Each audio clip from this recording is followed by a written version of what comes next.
Vladimir Putin has issued his own final peace proposal on Ukraine. But is it really just a huge middle finger to the White House and Zelenskyy? And just what options are left for negotiation? I'm Paul, U.S. Army combat veteran. We're going to talk about all that, plus Putin declaring a one-sided truce, but only to protect himself at his most vulnerable, and a unique Ukrainian rescue operation, thanks to some drones.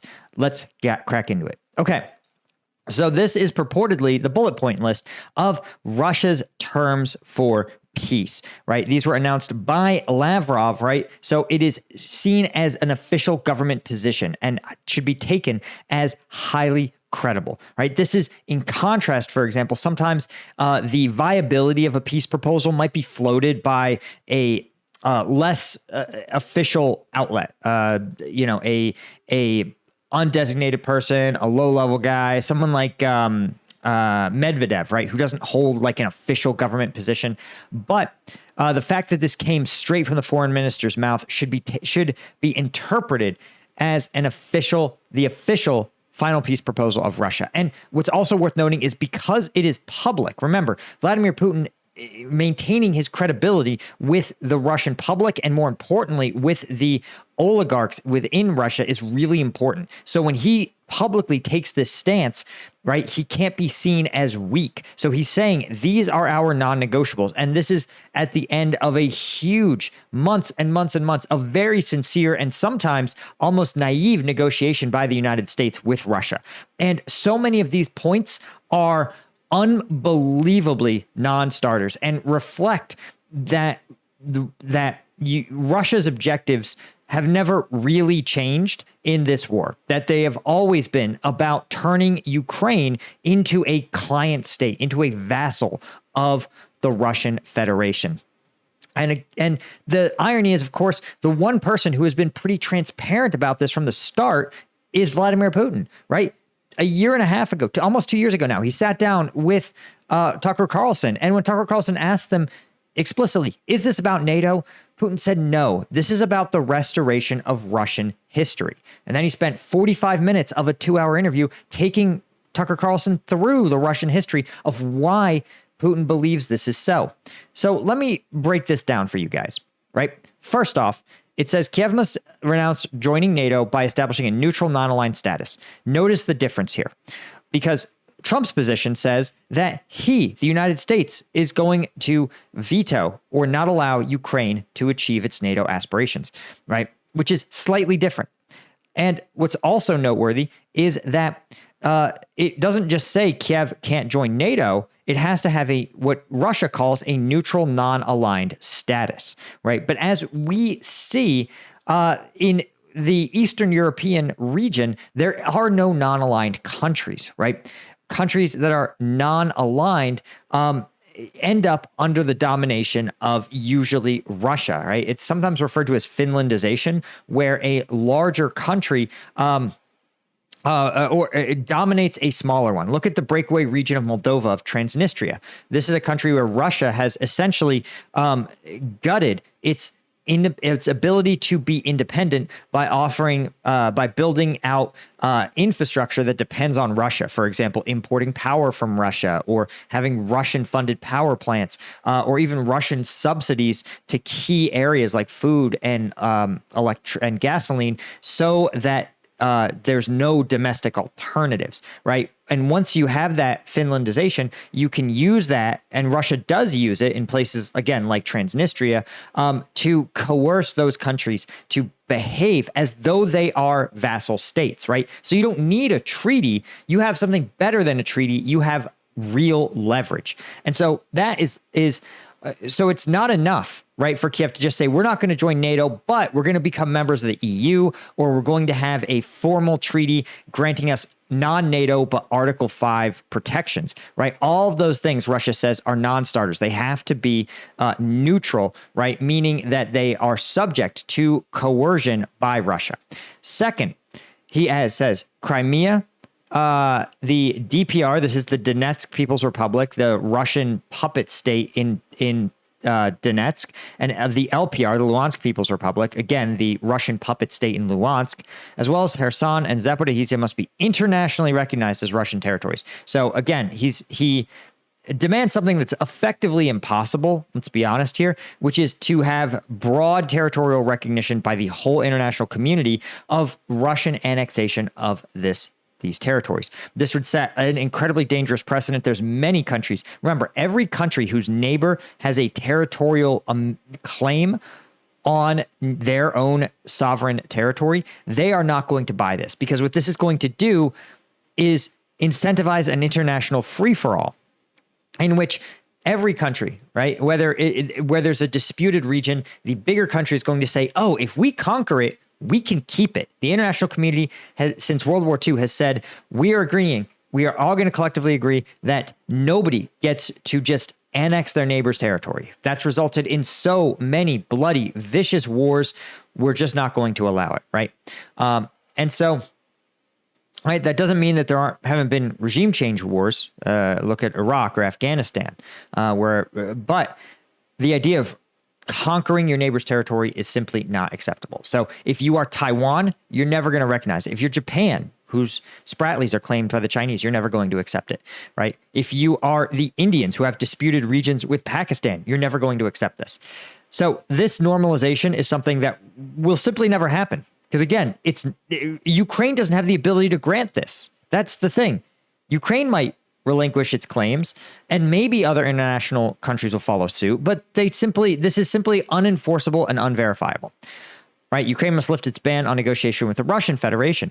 Interestingly enough, these two, right? Remember, the non-neutral status, it requires Russia to use its resources to coerce Ukraine. And so a function of that is Ukraine has to be able to negotiate trade deals or diplomatic exchanges with the neutral Ukraine, right? But the final one is the real killer, which is demilitarization and denazification of Ukraine. Now, here's the thing. Who decides if a party in the Ukrainian government is too Nazi for Putin's liking? Remember, the current president is Jewish, right? And so, and almost no other country considers the Ukrainian parties to be Nazis, right? There is not a single member of the Ukrainian state Rada that is a member of a neo-Nazi party. And so, but Putin's position is that the Ukrainian government is top to bottom full of Nazis. So how would that be achieved then? Well, it would require Vladimir Putin and the Kremlin to gain a veto power. They would have to pre-approve parties, right? Vet them as not being Nazis before being elected. But as you might recall, in places, for example, like Hong Kong, this is how the Chinese government coerced them. They said, listen, Hong Kong can still have elections. We, the Chinese, simply need to vet the candidates to make sure they're not too subversive, right?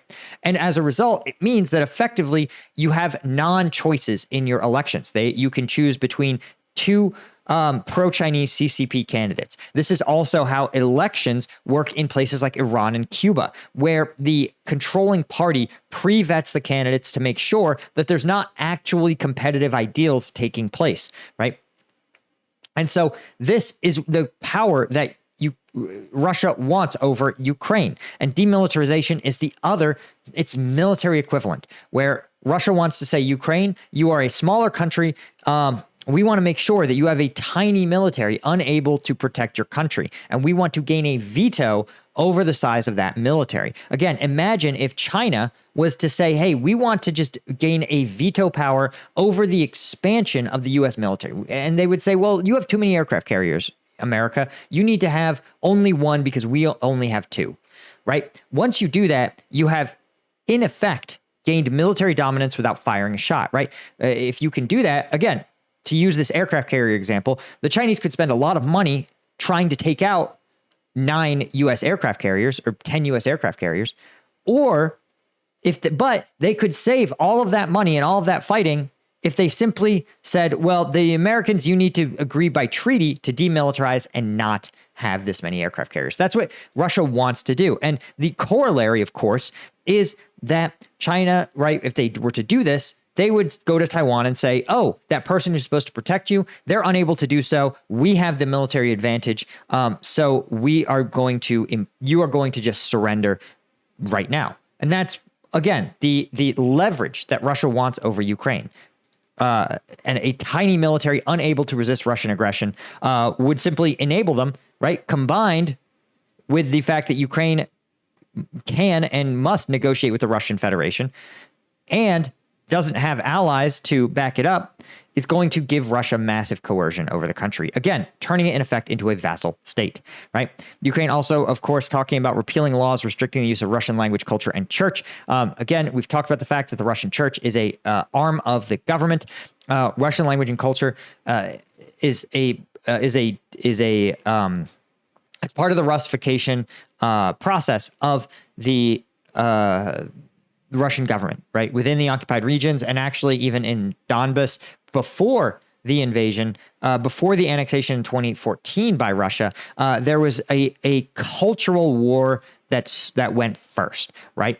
Where Russia tried to have schools use Russian textbooks and teach Russian history. And it instilled a belief in many people in the Donbas region that they were actually Russians. They were Russians who had been exiled from their homeland. And this is a really dangerous set of ideals to raise a generation in. And it's part of the reason that in the Donbas region, many Ukrainian armed forces fighting prior to the invasion actually said that these civilians would routinely provide the separatist and the Russian-backed separatists information about Ukrainian troop movements. It's because it is very hard to do an occupation against people who hate you, but it is much easier to engage in an occupation of people who believe that they aren't occupied. That's the easiest way to occupy people, is to convince them there is no occupation, that they are they are back in the control of their rightful leaders. And that's part of this objective here, right?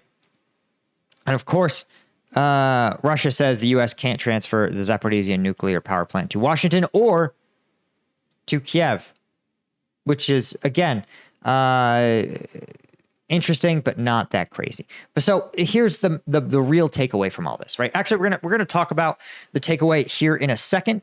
But before I did that, I wanted to mention, first off, I see the demographics of my audience. I know that you are guys like me, right?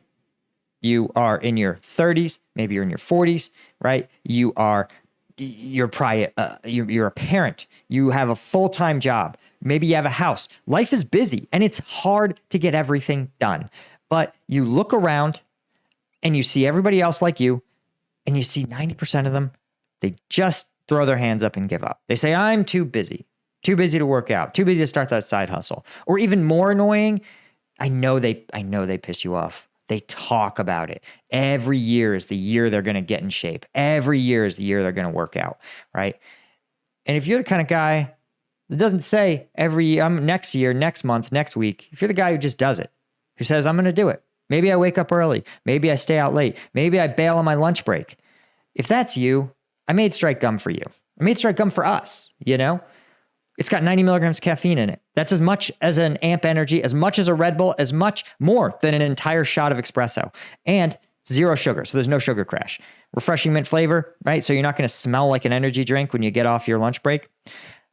It's a no-brainer. And it fits in your glove box. It fits in your gym bag. Wherever you are, you can literally be mid-workout, right? You can't pound an energy drink while you're on a run. You could chew Strike Gum. I have chewed Strike Gum on a bike ride. I just ran an Ironman just 3 weeks ago. I got another 50-mile race coming up next week. So, I'm living it. And if you understand, if you have to ask, why do you do these things, Paul? Don't worry about it. Strike Gum's not for you. It's for that 1% of people that understand. So listen, go over to strikegum.com. The link will be in the description. You can also get it on Amazon, FYI. I know you're looking to save time. Listen, you got the Prime on your phone, just order it. It's on there. We're going to be on Prime soon, but it's still incredibly easy. Also, guys, wanted to drop one more thing. Thank you from me personally and from UAO because we did it. $500,000. I bet that guy who put up the anonymous donor, I don't know, they could be a guy, girl, company. I bet they had no idea that we were going to actually meet the $250,000 mark to get the matching donations. And you guys did it. 1,200 of you. This is incredible. And we've seen already, we've gotten these units at the front. We got them some of the most advanced combat drones on the planet. Literally, these drones are actively saving lives because they would normally, right? They are effectively GPS controlled automatic drones that are just wagons, armored wagons that drive from supply points, the final dangerous 5 to 10 kilometers to Ukrainian positions. And that's normally done by a Ukrainian soldier in a pickup truck. And those guys take a lot of casualties from drones. But now that it's done by an automatic armored combat drone, it is making their lives so much easier. Plus, these drones can operate at night. They're battery powered, so they don't even show up on thermals. They're orders of magnitude. There's a reason why units were like, we really need these, but they're like so expensive. And we're able to get those. Literally, I can promise you, this is going to allow dozens of Ukrainian soldiers to survive the war and go home to their families that would otherwise be wounded or KIA. So thank you guys. We did it. It's awesome. Makes me so happy. Okay. So here's the thing. Let's talk about what this Russian peace deal means. Now you can see Trump says he believes Zelenskyy is ready to give Crimea to Russia. And I think this is sort of true. You know, Ukraine has said we can't formally recognize Russian control of Crimea, right? Just like we would never be able to recognize if a foreign power occupied a U.S. state, right? We would never be able to sit there and be like, hey, let's just change the Constitution, pull the flag off of pull that star off our flag. Hawaii is Chinese now, guys. All right? Americans would never accept it, right? It would never happen. But Zelenskyy has said, listen, we can sit there and say, we've got to end the war today, and we're going to maintain our claim on Crimea, but we can recognize that we need to at least pause the fighting and talk about ways to get it back. And that's a big step. But here's the problem, like we just talked about, right? The Russians keep moving the goalpost further and further back, right? And the problem is that at this point, Zelenskyy is the only person who has appeared to have done good faith negotiations. He's talked about ceasefires on land, ceasefires in the air, real peace proposals, abandoned NATO membership. He's taken so many of the bargaining chips that Russia claimed it wanted, and he's thrown them out while Russia has conceded literally nothing. And we've just seen in the peace proposal that none of it matters, that Russia's added additional conditions, added these things, because ultimately this is not a war over conflicting perceptions. This isn't about Russia's vibe of what NATO does. In 80 years of NATO's existence, it has never had a single military operation incursion into a Kremlin-aligned country. Not one ally of Moscow has had a single NATO troop set foot in anger in those countries. And that is because Putin understands NATO is a defensive alliance. It's not a threat. What the threat is that NATO membership and access to U.S. capital markets, access to a free and fair economy, access to democracy building initiatives and just norms, all of those things are so appealing to a country. Why? Because it gives them political stability. It gives the average person in those countries robust human rights guarantees. It gives them economic wealth to a degree that no one can imagine, right? If you look at the numbers, just look at the economy of a country like Belarus, a Russian satellite state, and then look at the economy of a country like Poland, formerly a state under the Iron Curtain that has moved to a Western orientation. It is orders of magnitude different, right? Poland is I think they're a G20 country. Belarus isn't even one of the larger economies in Eastern Europe. And ultimately, when you have that, Vladimir Putin needs to do everything he can to stop countries from moving in that direction. And he needs to do it by force. That's it. That's it. There is no misunderstanding to be corrected. Vladimir Putin says, listen, for 3,000 years of human history, if you had more swords and you had more shields and you had more warriors, you dominated your neighbors and you extracted resources from them. He says this idea of democracy, of human rights, of free trade, they are a farce and a lie perpetrated by the West. And that it is delusional, in his opinion, to pretend otherwise, pretend that conquest isn't the only way that human beings and empires grow in power and prestige, right? And he's wrong.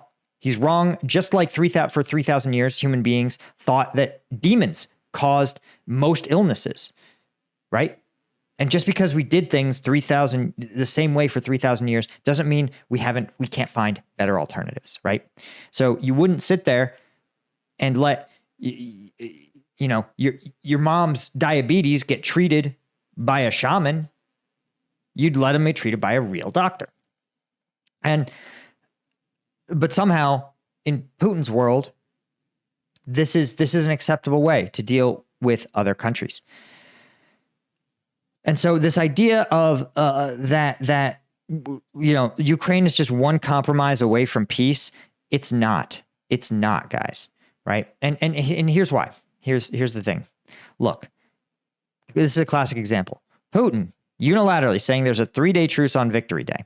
And this is a sort of brilliant move because the Ukrainians are saying no. Like, Ukrainians have two options. They say, okay, sure, this sounds fine, or no, we're not. And the problem, right? It sounds really good. It sounds, this is a humanitarian truce, the 80th anniversary of World War II in Europe.